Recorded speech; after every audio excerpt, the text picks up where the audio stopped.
Hello everyone, welcome to the replay. So today's live, I'm going to be talking about how to formulate to get the perfect colors. Now there's formulating for going lighter and there's formulating for going darker. Regardless of what you're formulating for, there's two really important things you want to consider. Before we get started into all of that though, I just first want to thank you for all being so engaged. Every time I've come on to answer comments, which is probably about 2 times a week, I'm sitting here for about an hour and a half answering things. So I'm so glad that our videos are helping you new stylists or other people out there. Not all of you guys are stylists. And so subscribe to our channel. We release new videos regularly. We're actually going to be going live more regularly as well. Also, make sure to connect with us on our Instagram because on there, you're probably going to get an answer from me a little bit sooner. So let's dive right into it. When you're formulating for colors, there's two things that you need to consider. The first thing is you need to consider how much natural versus artificial color they have on that one strand of hair because you're going to have to formulate differently. Let's say when you're going lighter, natural hair lifts a lot easier than artificial color. So you'll probably need two formulas. You're probably going to need more than one toner as well, depending on how many times they have colored their hair with different artificial pigments. Even if it's the same, let's say they colored it black a whole bunch down here, not so much here, here's going to lift a lot easier than down here. The second thing you want to consider is where they're starting and where they want to end up. The question you want to ask yourself is, with my desired end result, where does that color live? So, for example, here's the color wheel. Hopefully you get a color video listed on our YouTube. If you just put in law color, you're going to hear a more in-depth explanation about it. But let's say I want my client to end off at a level 5. Right? Even though they may not want to be a warm red, when I'm lightening them, the best place to stop is at a level 5 because when I see that underlying red, that's where it's going to give my color the most amount of pigment structure for it to grab onto.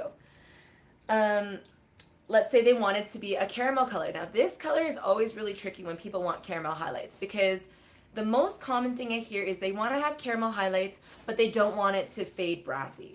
Well, if I give them a true caramel, it actually does fade quite brassy because you can see a caramel, like a level 7 caramel, it has an underpigment of orange. So that's where it's going to be the brightest and most vibrant. But the challenge is, as it fades, it's going to expose some of this orange. So what I've been doing a lot of in the salon is giving these people cool versions of warm colors. Something that you can do if they don't want the hair to fade warm is lift it maybe 1 or 1.5, maybe 2 levels lighter than where they need to be, and then tone it back. Now the challenge with that though is that it's going to fade a lot quicker than if you were to lighten it to the proper level that it's supposed to be lightened at.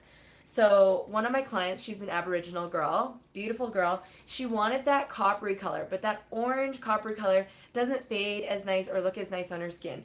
So what I did was I lifted her to about a level 8, and then I put a rose gold toner on her to put back that warm color without that deep orange color. And it actually looks so beautiful. It looked like a soft copper or like a soft peachy color. So that worked really well for her.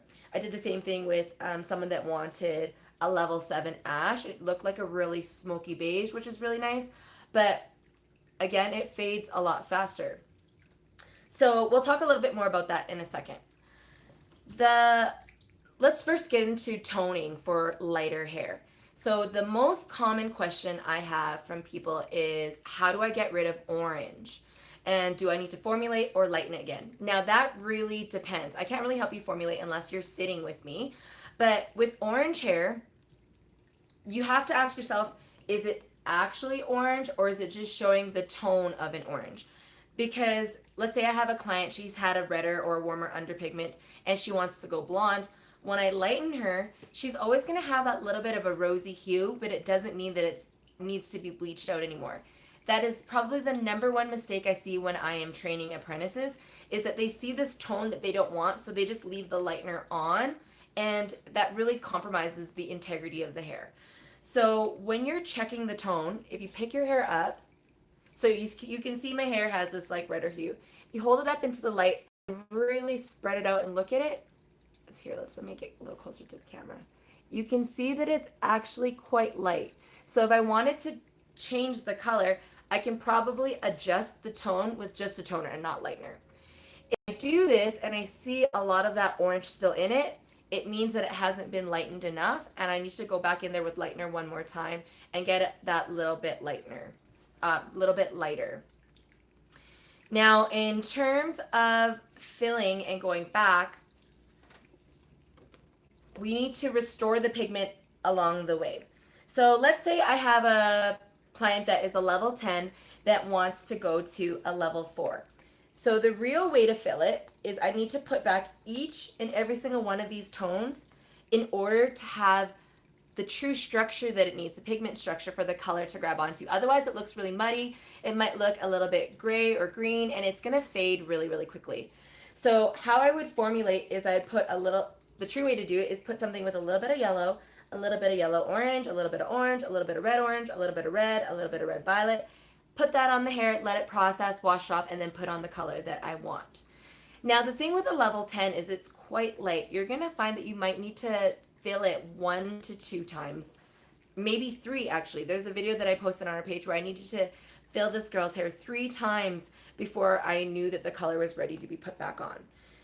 So some ways you can make it a little easier on yourself is just grab the main colors. So if I formulated with, let's say, a 9 gold, a 7 copper, and a 4 red violet, and then put that on the hair, that would give it a pretty good base for my fill color for my new color to sit onto. Let's say I do that once and I want to do it a second time. Now, what we need to remember is that there is no cookie cutter formula as to how to do this every single time. You really have to use your problem solving skills and figure it out that way. So let's say I put it on. Red violet is a really, really strong pigment. Maybe I see a lot of red of it. The second time that I'm going to fill the hair, I'm going to maybe leave those out and maybe just put on a little bit of yellow orange and maybe some red orange and then put on the color. You really have to look and analyze what it is that it's going to need in order for the final result to really show through. So some things to consider when you are figuring out the toner formula is what is the base of your color line. So let's say Schwarzkopf versus J. Beverly Hills. Schwarzkopf has a blue or green base, so what I know is that when I put on a level 7, it's probably going to look a little bit more like a level 6. It's going to look a little bit darker because blue and green is a really dominant and dark pigment, and ashy colors tend to look a little bit darker as well. Now, in terms of J. Beverly Hills, it's a color line that has a pretty even base. It has a little bit of red, yellow, and blue, so it's pretty true to tone. So the first thing you need to consider when you're formulating is what is the base of the color line that you're using. Secondly, always remember that if there's any banding on the hair, there are no shortcuts to great hair. So you're going to need a different formula for every single band that there's on there. The easiest way to do that, to ensure that your colors are even root to end, is to first aim to get an even base. So what I call a double tone. The first time you're going to tone it, you're going to neutralize it, get the base really even. The second time you're going to tone it, it's going to neutralize or deposit what the final result that you want. So let's say I have someone that is like a level 9 here with a little bit more yellow, someone with a level 7 here that is a little bit more orange, and then let's say they look like a level 10 on their ends because they had lightener from before, and I want the end result to be even root to end. So what I would do is you always have to go to the darkest band of color. So what I need to do is make everything look like this level 7 first, and I can neutralize the level 7 if I want. So I'm going to put on whatever color it is to make this a level 7, whatever color I need to make this a level 7, and then whatever tone I need to tone out this to make it a neutral 7. The second time I tone it, I can go and deposit on this color root to end. So that's all I have to say for today. If you have any questions or comments about how to formulate for colors, just jump on down below and I will get back to you. Do subscribe to our channel, and we release, for the people that are jumping on, you just missed all of the content. Do you guys have any questions about color corrections and how to tone?